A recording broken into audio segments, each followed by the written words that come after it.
Abençoados com todas as sortes de bênçãos, muito bem-vindo a mais este encontro, a mais esta reunião da Igreja de Cristo, a mais esta live. Que bom estar reunidos com vocês, que coisa maravilhosa! Mais um fim de semana chegando, vencemos mais uma semana e entramos agora num fim de semana cheio de expectativa. A palavra já arde no meu coração. Domingo eu estou numa expectativa, numa ambiência. Eu estou aqui plenamente convicto de que seremos ministrados pela palavra da graça de Deus. Vamos ter um encontro extraordinariamente proveitoso, dar um abraço nos irmãos, matar a saudade. Enquanto isso não acontece, nós vamos aqui numa live. Olha, amanhã eu vou fazer uma live. Quero aproveitar a grande visualizações que tem este canal. Eu acho que vai ser muito proveitoso amanhã eu tratar de um assunto extremamente delicado.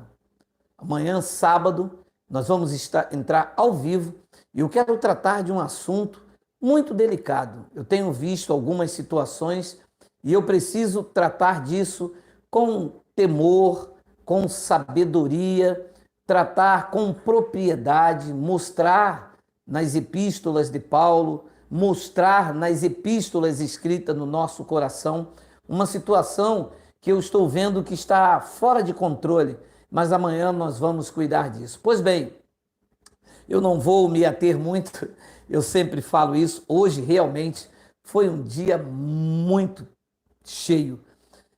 Mas eu queria tratar desse assunto com vocês. O apóstolo Paulo e a vinda de Jesus como ladrão. Ao contrário de que muita gente pensa que Paulo era um visionário, que Paulo, quando falou da vinda de Jesus, ele apontava para um futuro incerto, como se ele estivesse imbuído de uma insanidade ou não estava sabendo o que estava falando, gerando uma falsa expectativa nos seus ouvintes. Ao contrário disso, Paulo sabia perfeitamente do que ele falava acerca da vinda. Olhem esse texto de 1 Tessalonicenses, capítulo 5. Vamos com calma, devagar, tá bom? Primeira epístola de Paulo aos Tessalonicenses, no capítulo de número 5, no versículo de número 1. A época da escrita, ela beira do ano 51 a 53, quando foi escrita as duas epístolas. Foi dentro desse período. Portanto, Paulo não está escrevendo para os nossos dias. Paulo tem um ouvinte-alvo, um público-alvo. Ele escreve aos Tessalonicenses, dentro de um contexto em que ele estava vivendo, dentro de situações que estavam acontecendo. Naqueles dias havia perseguição implacável. Paulo não estava olhando para o campeonato brasileiro. Paulo não estava debaixo de uma pandemia. Paulo e os seus ouvintes estavam debaixo de uma expectativa muito grande que estava ocorrendo naqueles dias. A promessa do dia do Senhor. Enfim, o que os profetas, o próprio Jesus, o profeta Daniel, Ezequiel e os demais profetas anunciaram, estavam naqueles dias tão intenso, estava tão ávido, que aquilo se tornara um burburinho entre eles. Paulo então escreve aos Tessalonicenses e diz, no capítulo 5, no versículo de número 1, o que eu passo a ler aos senhores. Irmãos, que irmãos eram estes que Paulo cita aqui? Eram os irmãos que se reúnem aqui no Sarapuí? Não, Eram os irmãos que se reúnem aqui no YouTube? Não. Quem eram esses irmãos? Os irmãos da Tessalônica. E esses irmãos estão mais vivos.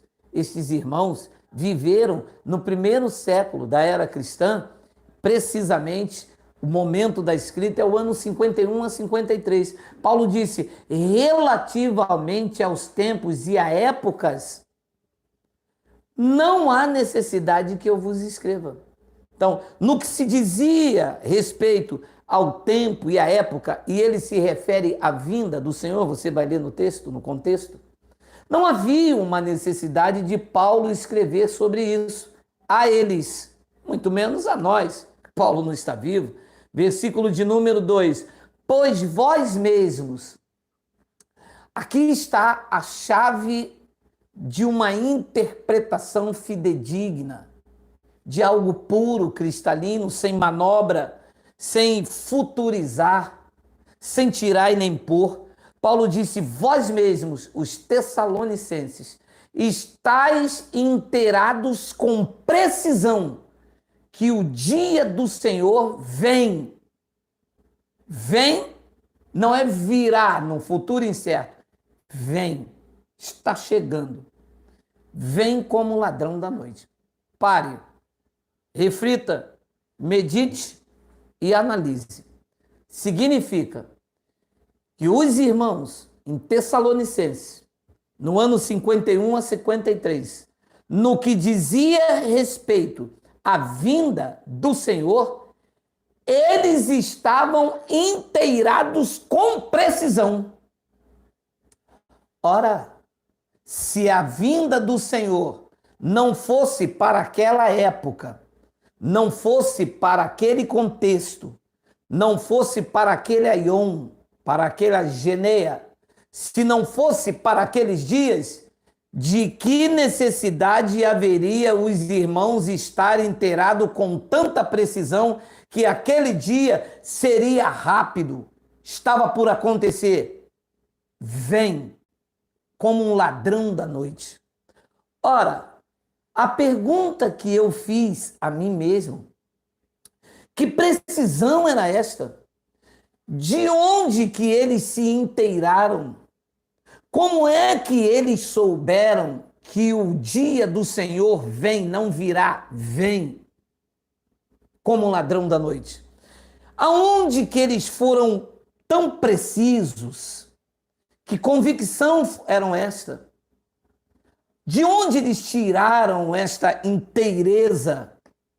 Como é que eles estavam tão convictos disso? Porque Paulo diz, vocês, irmãos da Tessalônica, no primeiro século da era cristã, vocês estão inteirados. Eu não preciso nem falar quando vai ser, nem a época e nem o tempo, mas vós mesmos estáis inteirados com precisão de que o dia do Senhor vem como um ladrão da noite. Significa que os irmãos da Tessalônica estavam debaixo de uma precisão. Eles estavam sabendo que o dia do Senhor estava por chegar, bem próximo, vem como um ladrão de noite. E da onde eles tiraram essas informações? Mateus, capítulo 24, a partir do versículo 42 diz, portanto, vigiai, não sabeis em que dia vem o vosso Senhor. 43, mas considerai isto, se o pai de família soubesse a que hora viria o ladrão, vigiaria e não deixaria que fosse arrombada a sua casa. Por isso, ficai também vós apercebido, porque a hora em que não cuidais, o Filho do Homem, note, não era o Cristo ressuscitado. A expectativa da vinda era sobre o Filho do Homem, que era um codinome para Jesus de Nazaré. Versículo 45. Quem é, pois, o servo fiel e prudente, a quem o Senhor confiou os seus conservos para lhe dar o seu sustento a seu tempo? Eu pulei aqui sem querer, mas o entendimento para aqui no versículo de número 44. Por isso, ficai também vós apercebidos, porque a hora em que não cuidais, o Filho do Homem virá. Então, os tessalonicenses estavam inteirados que o dia do Senhor viria como ladrão. De onde eles tiraram isso? Paulo estava profetizando esta palavra a partir de Paulo para frente? Ou eles estavam presos ao que Jesus de Nazaré disse no seu sermão escatológico no capítulo 24? Mas vós considerai isso. Se o pai de sua família soubesse a que hora que viria o ladrão. O próprio Jesus de Nazaré tinha dito que ele viria como um ladrão de noite. Paulo não está profetizando para as nações futuras. Paulo está usando o que ele disse e que todos no primeiro século da era cristã estavam vivendo debaixo desta informação. Desta informação precisa. Eles estavam debaixo desta informação e com essa informação eles estavam inteirados que o dia do Senhor estava por acontecer. Seria assim, pego de surpresa. É como um ladrão da noite. Então esta era uma das inquietações em que Paulo estava explicando aos Tessalonicenses. Aliás, Jesus disse que esta vinda repentina não passaria daquela geração. Nós já lemos isso centenas e dezenas. Em verdade, vos digo que não passará esta geração sem que tudo isto aconteça. A grande tribulação, o sol, as estrelas, que não são as estrelas físicas, diziam respeito, uma linguagem de figura para os poderes constituídos da época. Então, o apóstolo Paulo estava dizendo a eles, olha, vocês estão inteirados com precisão. Aquela profecia de Mateus capítulo 4, por parte de Jesus de Nazaré, estavam gerando uma expectativa em todos aqueles que estavam se achegando. A cada nascimento, a cada maturidade, havia um burburinho de que Jesus, o Filho do Homem, iria vir e não passaria aquela geração. É importante notar, atentar, que Paulo estava vivendo naquela geração. Paulo estava debaixo daquelas informações. A profecia cobria a vida de Paulo e dos seus ouvintes no primeiro século da era cristã. Paulo não estava profetizando para a geração futura. Paulo estava vendo os acontecimentos na sua própria geração. Como relata mais uma vez o texto, irmãos, relativamente aos tempos e à época, não há necessidade que eu vos escreva. Paulo não estava escrevendo para os Tessalonicenses porque eles estavam já sabendo, pois vós mesmos estáis inteirados com precisão de que o dia do Senhor vem como um ladrão da noite. Versículo de número 3. Quando andarem dizendo paz e segurança, eis que lhes sobrevirá repentina destruição. A que destruição Paulo se refere? A destruição que estava por acontecer em Jerusalém. Jesus advertiu em Lucas capítulo 20, a partir do versículo 21, quando vires Jerusalém ser sitiada, e quem lê o profeta Daniel acerca da desolação entenda, então está próximo à sua devastação. Paulo está usando o argumento que Jesus de Nazaré tinha dito.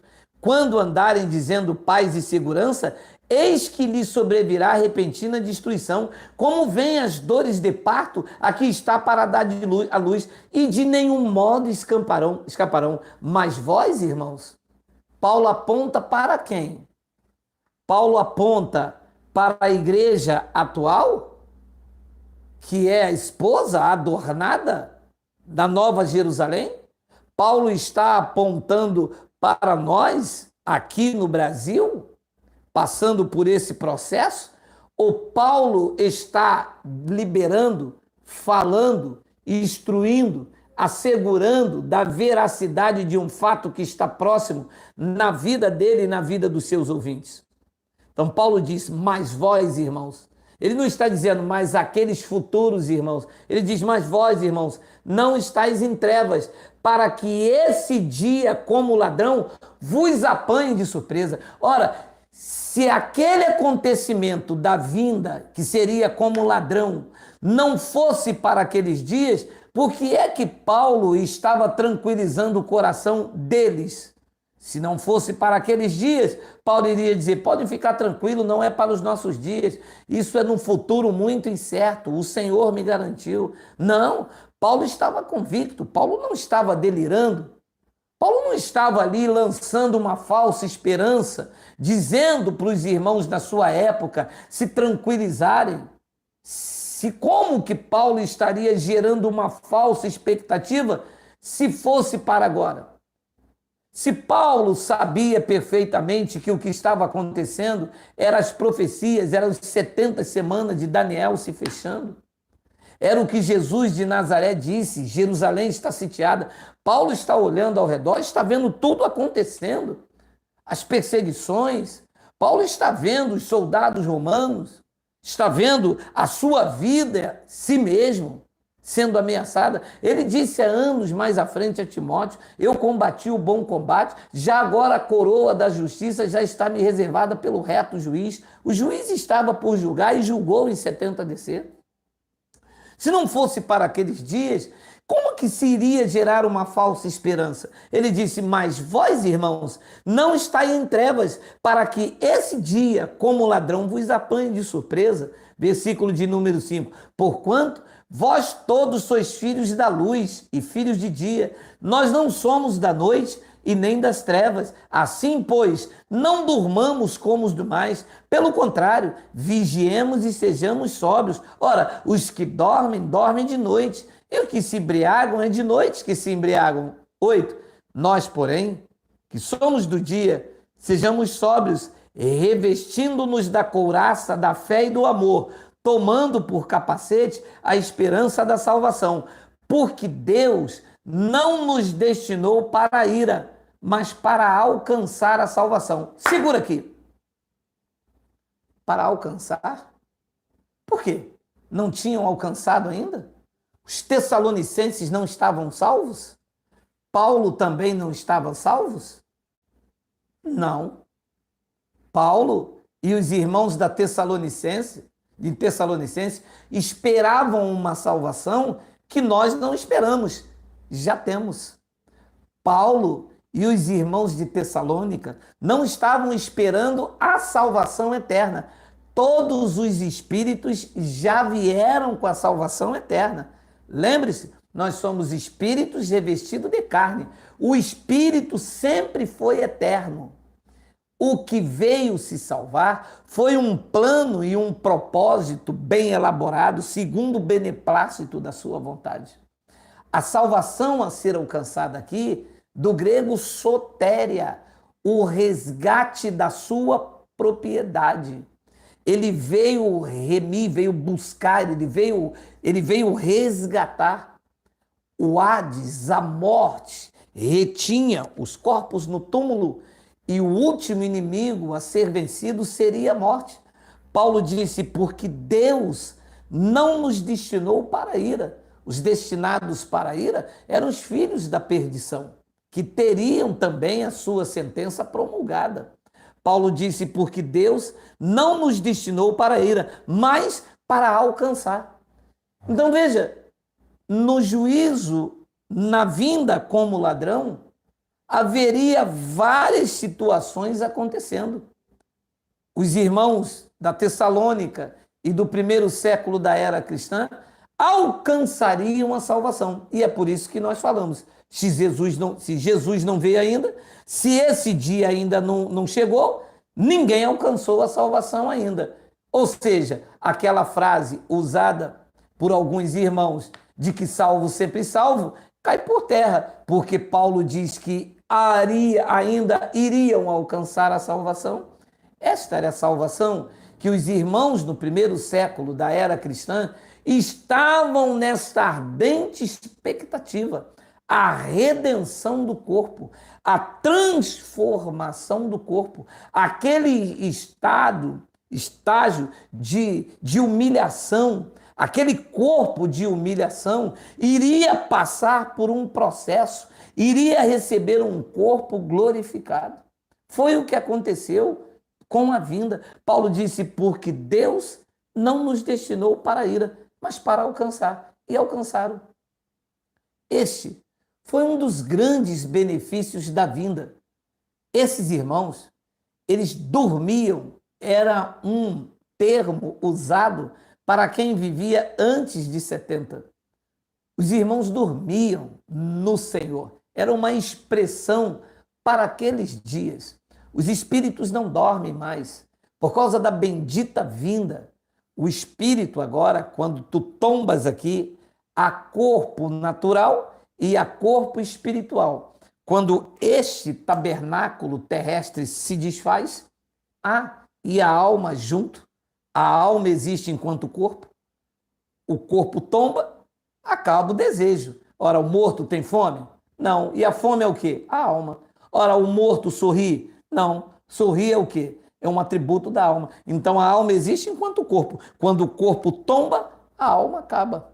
Não há mais lembrança, não há mais nada para o corpo. E o espírito, então, já glorificado por causa do benefício da vinda para o povo de Israel, que julgou os filhos, sentenciou os filhos da ira, resgatou os corpos, reivindicou os corpos dos eleitos e julgou Jerusalém. Israel foi julgada, sentenciada, devastada, se tornando então um só povo diante de Deus.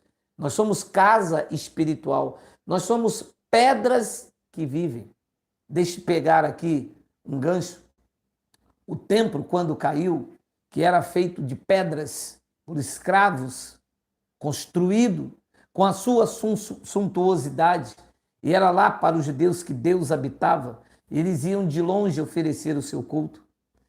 Este templo caiu, e o templo agora somos nós. Só que não é mais as pedras físicas, somos nós, as pedras que vivem, que constitui a Igreja de Cristo.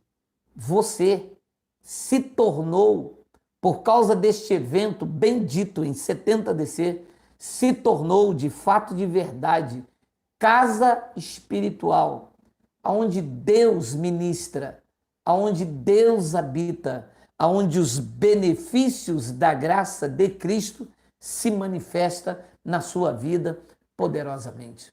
Eu quero encorajar você a acreditar que, como casa espiritual, a graça de Deus se manifesta de uma convicção, de uma ousadia, com um esclarecimento tão forte e vigoroso para você acreditar que o que Paulo e os irmãos estavam vivendo tinha uma expectativa para aqueles dias. Nós já temos esta convicção. Cristo em nós não é a esperança, porque não esperamos. É a convicção de fatos já realizados. Ele está na tua vida, te dando vigor, te dando ousadia, te fazendo acreditar nas verdades reveladas, não te colocando debaixo de uma falsa esperança, não te colocando debaixo de uma esperança vazia, mas te gerando fortes convicções de que você está nesta terra para reinar e governar. Vai viver todos os teus dias sobre o temor do Espírito Santo. E sobre este temor, você tem a sua vida de volta, as rédeas da sua vida de volta. Seja feliz, ame, cuide-se de si mesmo e da doutrina. Eu vou ficando por aqui. Amanhã eu tenho um assunto profundo, tenho um assunto maravilhoso e eu creio que você vai refletir, vai pensar melhor acerca do Evangelho da Graça de Deus.